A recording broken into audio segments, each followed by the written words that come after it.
I'm so excited about our next panel, Disability in Art. Our panelists are incredibly creative souls, and we are honored to have them today. Jen White Johnson is an Afro-Latina disabled and neurodivergent art activist, designer, and educator whose visual work explores the intersection of content and caregiving, emphasizing redesigning ableist visual culture.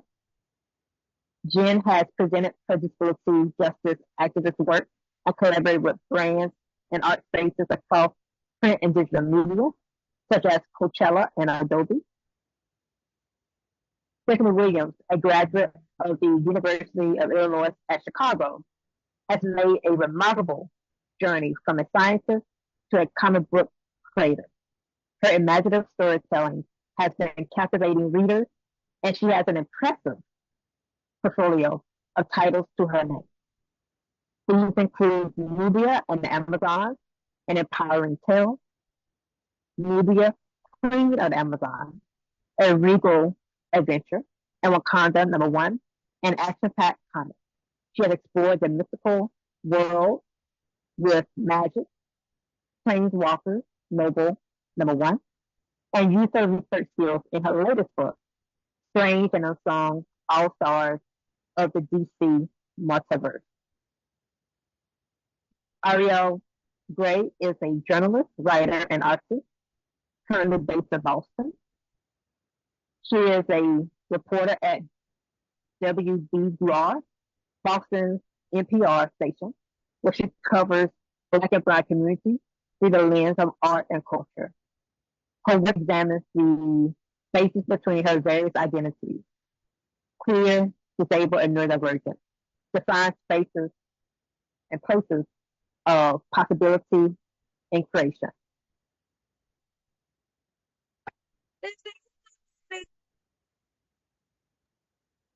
And I think we're live, right? I think so. Hi, everyone. My name is Arielle Gray, as you just heard, and I am so incredibly excited to be here today at this conference. The conversations so far have been absolutely incredible. My pronouns are she, hers, and I just want to give a quick visual description of myself. I am a light-skinned Black woman.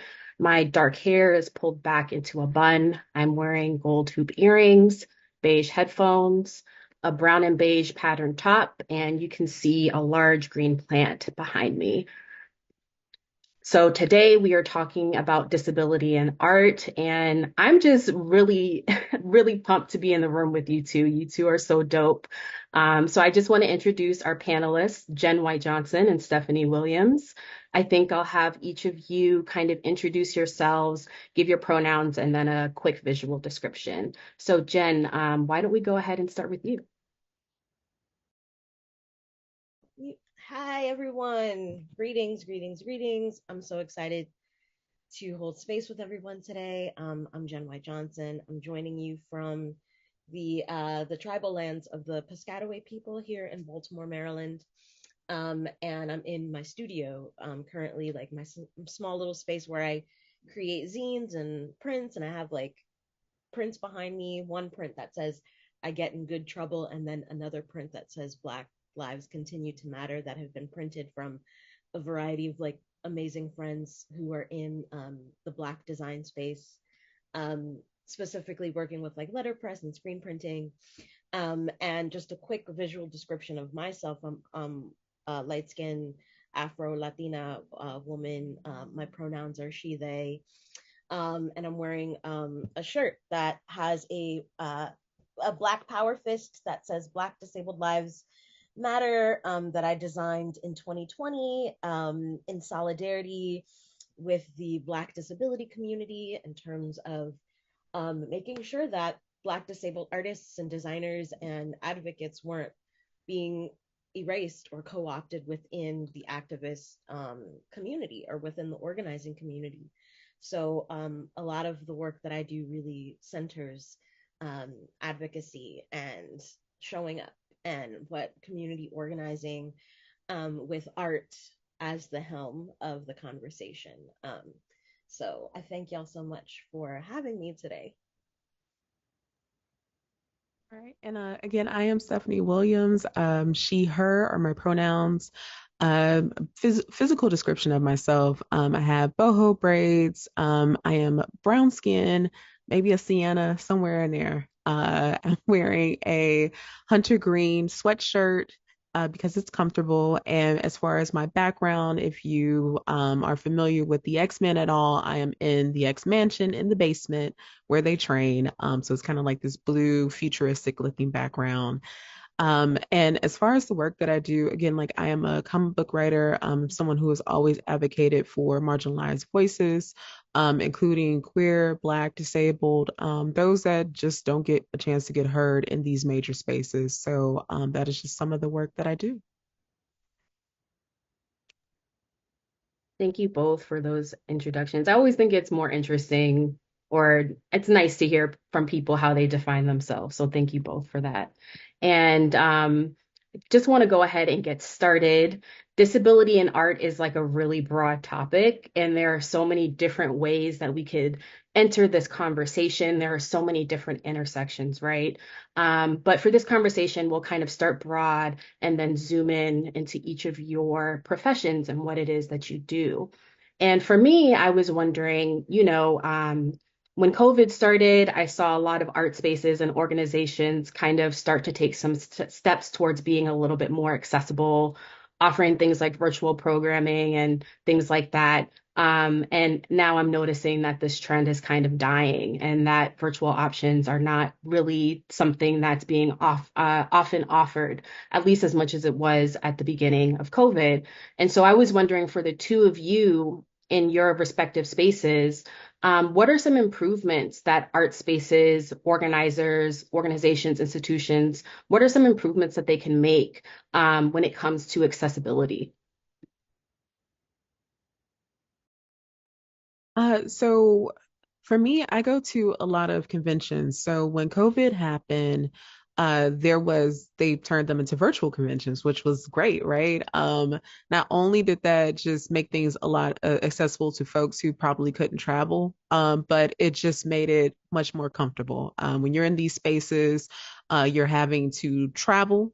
And not just travel to get there, but travel to get to wherever it is a panel or whoever it is you're trying to see out on the con floor. A lot of times those spaces it's a lot of folks in there. So it's hard to get through, be it someone who is using mobility aids, even if someone is pushing strollers, like that is something that has always been difficult. So when COVID happened and you had these virtual conventions, that was just so much better. You could pre-record, which was nice. And those recordings could play during the actual time of the event. And that is something that I actually do miss. It's nice to kind of be back in these spaces, but it would be nice if the conventions that I go to now, if the spaces where Artist Alley is, for instance, was a lot wider so that traffic could get through. I was recently at MomoCon about a couple weeks ago, and they did that. The space, I've never seen the con floor that before. Like before, you just see foot traffic or just congestion on the floor, but I can actually see it. And I thought that that was great because I noticed that it was a lot easier for people to get through who were again using mobility aids, strollers, whatever it was, wheelchairs. That was great. And I could see that a few less frustrated faces, which was always nice. And I could talk to people longer because there was space. Another thing that I do miss is masks because that is just not a mandate. So we do have folks that appear with masks and everything, but that's just something that hasn't really been incorporated. So that would be nice if that could be implemented in some way. And then also for some of these conventions, if they can go back to showing some of these panels virtually. That has kind of stopped. I don't know. The recent con that I was at, a couple of panels weren't being recorded. So it would have been nice if that could have been recorded. Also, would be nice if there was someone up there for sign language interpretation. That has also been missing. So those are some things as far as like comic conventions. Those are things that I frequent a lot. That it'd be nice if convention, those that put them together could go back to kind of being thinking of everyone else because these conventions you get all types of walks of life and it'd be nice if they would be a little bit more inclusive than they've been. Yeah, that was awesome. Yeah. And for me, like I'm on the space that really helps to represent like activism and social justice. And so I'll spend a lot of times at like zine festivals or art book fairs and that are really like heralded by like the independent, booksellers and zinesters and so Black Zine Fair, the first inaugural Black Zine Fair that took place in Brooklyn on May 11th was like a really beautiful space, and so many like amazing zinesters were there, and even like elder zinesters were there and tabling. And so mask mandates were a requirement because we knew that multiply marginalized and disabled folks and neurodivergent folks such as myself were going to be immunocompromised, and we were going to need to be able to know that we can walk into this creative space um, with safety being like priority. And so it's great that because I'm very much like in disability like leadership spaces where I get to see like how folks are planning and already prioritizing like our needs. So right, I already think that disabled folks are doing the work, and I feel like corporations, right, like they need to take the lead from us. It's like, yeah, what happened with mask mandates? Like, why is that such a problem? Like, you can have whether you have health spaces that are already located, hand sanitizer stations, mask stations, quiet spaces where folks can feel like, oh my goodness, like this space is really helping to prioritize my needs. And then accessibility guides, so whether the event is virtual, whether it's in person, what like an agenda that's being sent out ahead of time. Since I work with a lot of different universities, most recently George Mason University, which is in the DMV in Northern Virginia, got a chance to curate this really beautiful disability joy exhibition called Disrupt and Resist. And we had an accessibility guide that was at the ready so that folks knew, well, when you walk into the space, this is what you experience. Here are all like the exits. Here are this is like the art that you're going to encounter when you ruminate within the space, and there's QR codes that can be scanned, or there's like live captionings to like the videos that are going to be presented. And it's subway or metro based accessible, and we have ramps located on these corners. And so I feel like folks just need to remember that, hey, like how can we prioritize access, and so that those barriers don't exist for multiply marginalized and disabled folks. So yeah, I think that what these spaces can continue to do better is just listen to us and hire us, right? Like have us, bring us on board so that we can kind of give you the go-to, and and in terms of like how we're planning and how we are helping to kind of moderate like these types of spaces for us. So yeah. I love that. And I think also, too, just part of what this conference does is expanding what disability looks like and people understanding that we come in all shapes and forms. And you need to also get multiple perspectives from the disability community, not just one. Thank you both for your answers. Stephanie, I had a question for you, given all of the work that you do in comics. I was wondering for you, we've kind of seen this, I guess, like maybe like a little bit more where an actor actually is the character that they're representing, as in like they'll actually hire like a Black disabled actor to play a Black disabled character. How important is that, like kind of like actual like that representation? How important is that? It's extremely important. I think of recently Echo, the Marvel TV show, and the lead actress is disabled, as in the character is disabled. I thought that was phenomenal. You got to see her do her own stunt choreography. It was just a very beautiful thing. And it shows that this is something that can happen and should happen. Because when I think of just like superhero stuff in general, most of the time that's not the case. The lead actor for Daredevil is not blind. How revolutionary would that have been if they have actually hired a man who was? And I think of just recently Luke Cage with Misty Knight. I love Simone Missick, but it also would have been great if they would have hired a woman who was an amputee. For that role. So I think that it is incredibly important because, as silly as some folks try to make it sound when it comes to representation mattering, it absolutely does. Sometimes you do not know that you can do a thing until you see someone else doing it. And that Echo series, I cannot praise it enough that they went ahead and had this woman, this badass woman as the lead actress, and to see her just kicking butt and her disability not to be used as some type of vulnerability against her or any of that. It was very empowering. So that is something that needs to continue to happen. I hope that it does. No, I don't hope that it, I like it just needs to, period. Because it's essential. Period. Yeah, totally. I totally get that. I cried so hard. I cried like almost every single episode of Echo, like literally. Mm, And then hearing from like the native community as well, like like seeing like beautiful reflections of themselves, like Johnny J, who's like an amazing indigenous like nerd and like media like commentator, and she was just like like I'm seeing like so, I mean, and the fact that they took it back to the ancestral like connections and how our ancestors are continuing to like breathe so much storytelling through us. And like you said, like her like the fact that she was deaf and then also an amputee wasn't necessarily used as right, like, oh, this is something that we need to like have pity on and we need to focus on fixing her. No, she already came into the season like so powerful and like saying, yeah, like I'm a badass, like this is who I am, and like just move out of the way, like I got this. And the fact that there were, that they were showing like deaf representation on screen, and you know right, like you could actually like see like sign language being incorporated, and then other actors required to learn sign language, and how all of like those access barriers were trickled down because they were like, look, like this is about you, this is about like making sure that language justice is the priority.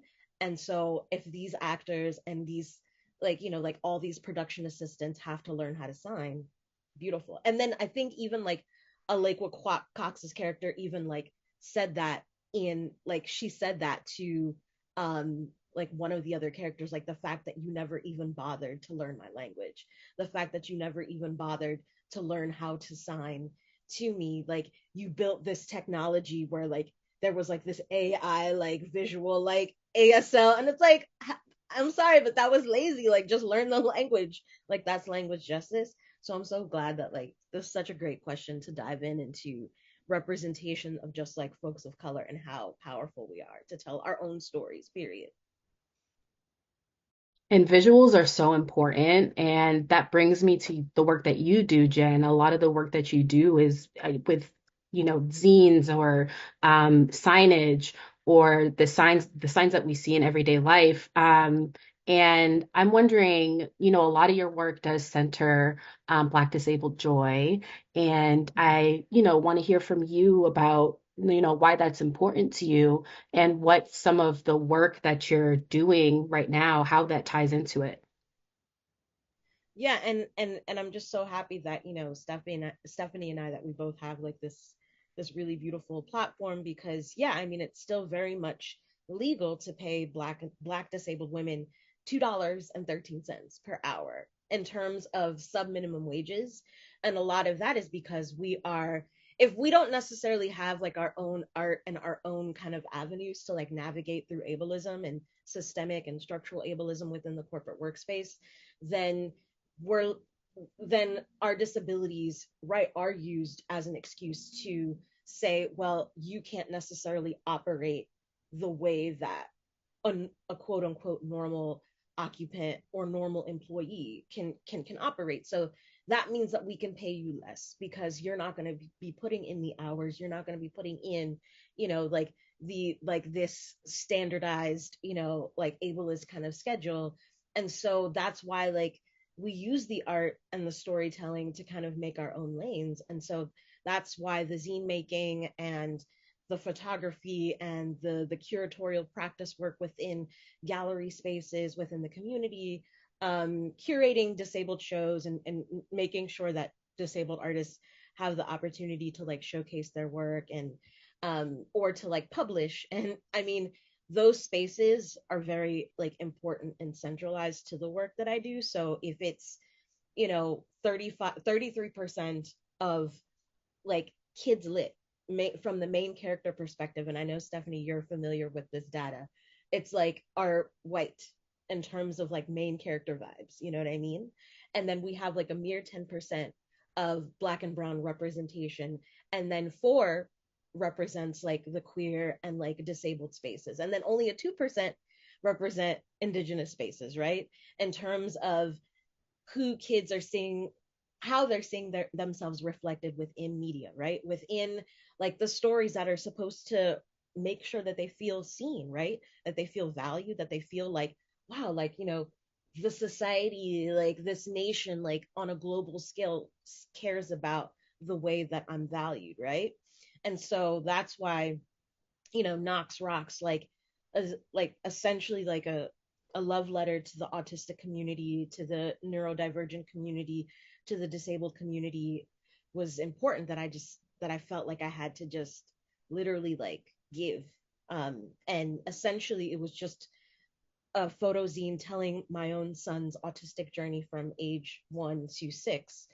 And then the second edition just came out, from where he's like 6 to 11, which is, you know, what he is now, like the age that he is now. And he was a part of it. We were like staging a lot of the shots. We were capturing really beautiful moments of him, you know, like playing with bubbles, or him, you know, like making zines, or him just, you know, like walking around like in museum spaces and just letting folks know like, hey, like neurodivergent people are actually like in these spaces. We need to leave these spaces.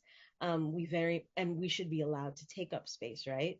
And so it's beautiful because it was important that photo zines, since they are like a representation of essentially punk rock to me, that the zines get to the people. So whether if that's like distributing them at like things like cons, or things like art book fairs, or zine festivals. And so like the Schaumburg literary festival that's coming up in Harlem next weekend, like I'll be there tabling with some fun zines. And I'll be debuting the Black Neurodivergent Manifesto zine, and that really holds space for collage and just calls to action on how to hold space for our stories within like community, and within, you know, like academia and corporates, and it just kind of like what that means. I feel like that's where Stephanie and I, where we like align, because it's like, nah, like move out of the way, like we already, like our lived experience is